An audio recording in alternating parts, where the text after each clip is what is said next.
Yeah! Wanna do that too? Check this out.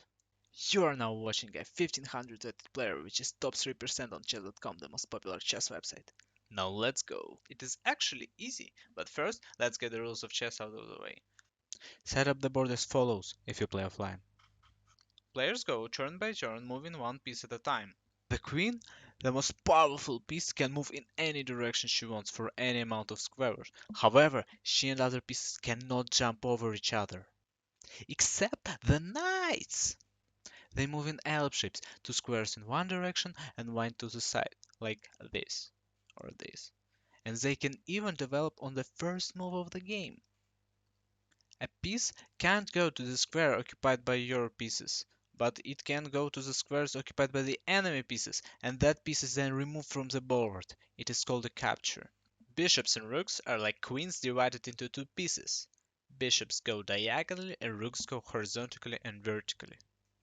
Pawns simply go forward one square, but they have a lot of special powers. Pawns can't capture pieces directly in front of them, but they can capture pieces diagonally forward one square. See what I just did there? On their first move, pawns can go up two squares instead of just one, like this. But to counter that, if an enemy pawn then happens to stand beside it, it can actually capture it, like if it had moved one square. This move is called en passant, a French word. You may actually need to explain this one to your friends and even prove it. Google it. But the best thing about pawns is that when they reach the end of the board, so the opponent's back rank, you promote them to any piece you would like to, except the king. So most likely you would want to get another queen, right? Yeah. And finally we get to the last piece remaining, the king. He can move to any square adjacent to him and perform a special move called castling. We'll get to it in a moment. But first, an attack on the king is called a check. You need to save the king from check by capturing the piece or blocking with another of your pieces or just simply moving the king. If you can't do any of these, it is then mate, and the side delivering the mate wins. Castling looks like this. You move your king two squares towards your rook, and the rook appears on the other side. This was castling short, and this is castling long. To be able to perform this move, you need to have no pieces between your king and your rook, your king not to be in check, to not go through a check, and not end up in check. Your rook being under attack is fine though, you can still castle. Great! Now you know how all the pieces move. It's time for us to get to winning. You've already seen how you can win by checkmate. You can also win by timeout or your opponent resigning. The tricky part is the draws. Knowing how one can draw can save you lost games and even secure the win in the lost ones. Draws can be achieved by agreement. One player offers a draw, the other one accepts. Also, it can be done by stalemate, the 50 move rule, the threefold repetition, and even by timeout. We'll cover them one by one. Look at this position. White is winning, right? Obviously. White has a queen and black doesn't. Moreover, white is one move away from checkmate. Like, this is mate, that is mate, this is also mate, and that's as well. However, if it is black to move, it is actually a draw. Black king has nowhere to go without getting captured, and this pawn can't move as well. It can't go forward, and it can't capture anything diagonally. This is called a stalemate. Moving on to the 50 move rule, it states that if no pawn has been moved and no piece has been captured in the last 50 moves, it is actually a draw. This is extremely rare with beginners level play, even I've never had this in my own games, but just know that it's there if your opponent keeps rejecting the draw offer. The threefold repetition though is as sudden and deadly as a stalemate. If the same position repeats 3 times, it is an automatically draw. Keep this knowledge up your sleeves, or you'll be like my opponent in this game.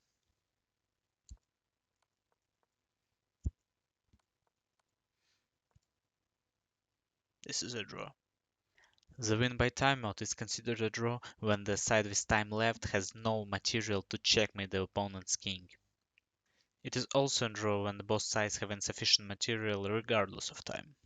Yes, this is my game right here. Yes, I'm black. Yes, we drew. That's it with the game outcomes. Let's get to checkmating. We're starting from the sweetest part. You are already up a lot of material, you have a rook left, you've promoted a pawn to a queen. What more can you ask for? Now it is time to checkmate the black's king. I will show you the ladder checkmate. For our formation, we now need to move the queen to the rook. She now protects it, and there's basically nothing black can do. We can just pre-move the next sequence of moves. Let's say black king moves somewhere. We now just go 2 squares up with the rook, 2 squares up with the queen, 2 squares up with the rook, 2 squares up with the queen. And nothing. The black king just gets cut off one rank by one rank and just gets checkmated. Just like that. If you only have just 2 rooks, the process is basically the same, but with one difference. We can go there, but it is a bit faster to already cut half of the board from the enemy's king. The difference is when the king comes closer, he can actually capture one of the rooks. If we just go there, like if it was a queen, it it would have defended this rook. But now black king can capture it. This is why in this position we don't go rook e6. Rook e6. We go to the other side of the board where the enemy king cannot reach us. He will go here, preventing us from playing rook a6 once again, and we again go to the other side of the board. And now he's not in time, we just cut him off, and he gets checkmated now with just the 2 rooks. But what about just one queen? What can you do with it? First, you need to move it to knight's distance between your queen and the enemy's king. Remember how knights move? Great.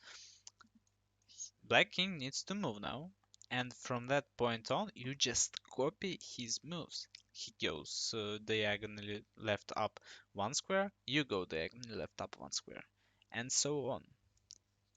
Just copy him, but be very careful. If you copy him too much, like this, if you play this move, it is actually stalemate, remember? The black king has no moves, and this is a stalemate because he's not under check. That would be checkmate. So, when the king is already on cut off on one rank, like see this queen cuts him off fully and doesn't him let get any closer to you, you just begin bringing your king. Like, just bring your king. In this position, black can just move up and down. You bring your king and just deliver this checkmate. The queen covers all the escape squares by herself and gives the mating check. And the last checkmate I want to show you in this video is the king and rook checkmate. For it, we start like usual. We just cut the king off. Now he can't go any further in this direction. Okay, great. Then we come forward with the king until our rook is attacked. Okay, he's attacking our rook, and now we just cut him off in like this box. See, this is a box, and he can capture our rook because our king is protecting it. Okay, so the black king is cut off in this box. What do we do next? Okay, we just waste a move while still protecting our rook. Now he needs to go somewhere. And then we make the box smaller. See, it is now 4 squares smaller. He needs to move again. We come closer with the king. He returns, we come closer. He goes there, we come closer. Now the king cuts him off. Okay, he goes there, we give him a check. Now he's on the back rank, the A file, rather, I would say. Now we just move the rook somewhere. He needs to go, he can't go here, he can't go here, he can't go here, the only square he has. And this is what we pursue, is the kings being just one square apart. And now this is checkmate, because the king covers one file and the rook covers the other file. And that is how you checkmate with the rook and the king. Okay, Hexpert, but what do I do before I can checkmate the opponent? What do I do from here? Calm down, I'll tell you just that. 1. You need to capture 3 pieces. And 2. You need to make favorable trades. But what is a favorable trade? Gladly, pieces have their values, so you can compare them one to each other. Pawn is worth 1 point, knights and bishops are worth 3, rooks are worth 5, and queens are worth 9. But of course this is all useless if your king is getting checkmated, so protect it, move it to a safe spot, and be careful. So an example of a good trade would be to trade your pawn for opponent's knight, to trade your rook for opponent's queen, and so on. You get that. But before we can win some material, we need to make some moves that actually make sense in the position. What am I talking about? For you to understand it better, look for example at this knight. From its starting position, it only sees just these 3 squares. But if you move it to f3, it now sees 8. Why does that matter, you may ask? The more squares a piece sees, the more squares it adds pressure to, or can escape to. This is why, in the beginning part of the game, called the opening, we try to move our pieces closer to the center of the board. Let's start for example with a pawn. But why with a pawn? Why wouldn't you just develop your knight and give it more squares? Because then it can be easily attacked. If black ignores this strategy, then you can make your first favorable trade. But if they do not, they can move their knight to the center, you may attack it again and force it to move one more time, and you can take the full center. Notice that the pawn is protected by your bishop in the corner. That will be another favorable trade. And in this position, white has a good sizable advantage. White controls a lot of squares in the center, has a very nice position. Let's go back to the beginning of this game. We play e4, and now black plays e5, also pushing a pawn to the center. Now we can't go d4 because then they would take, we would take, and we would develop our queen a bit too early. She's the most precious piece. We don't want it to get attacked. That's kinda iffy. So let's just develop the knight, and then we want, after developing the knight, move our bishop and castle as soon as possible to get our king to a safe spot and get a bit more life for our rook, because now it just stands in the corner looking into 2 of our other pieces, not so good. We, with the move knight f3, actually attack the center pawn, so the black needs to defend it. If they do not, we can just take it, and if they attack us, we go back, we're up a pawn, everything's great. So, let's say they defend, we move our bishop, they attack our pawn, don't rush with castling, defend the pawn. They play something themselves, we castle, everything's great, our king is safe. Now just develop your other pieces, the bishop, then the queen maybe goes to e2, rooks to the center, and just create threats, have fun, play chess.